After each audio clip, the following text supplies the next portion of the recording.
Tech దిగ్గజం Microsoft ఉద్యోగ కోతల తుఫాన్ ఆగడం లేదు. తాజాగా వాషింగ్టన్ క్యాంపస్లో పనిచేస్తున్న 40 మందిని తొలగించింది.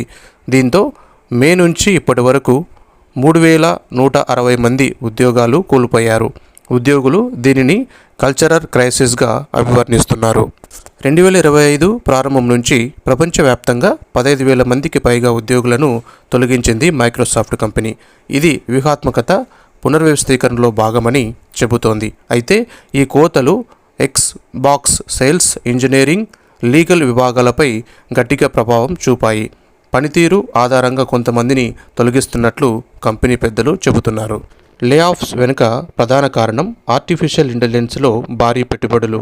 గత ఏడాది ఏఐ మౌలిక సదుపాయాలపై $88 బిలియన్ ఖర్చు చేసిన మైక్రోసాఫ్ట్ ఈ సెప్టెంబర్లో మరో $30 బిలియన్ పెట్టుబడి పెట్టాలని ప్రణాళిక వేసుకుంది.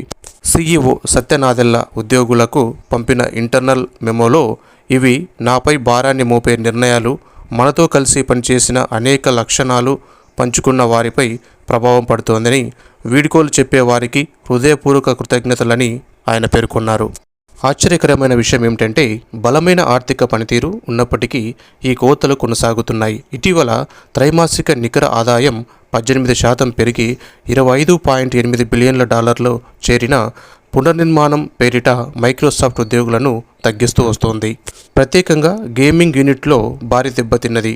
3,000కి పైగా ఉద్యోగాలు పోయాయి. ఇది ఇనిషియేటివ్ స్టూడియో మూతపడింది.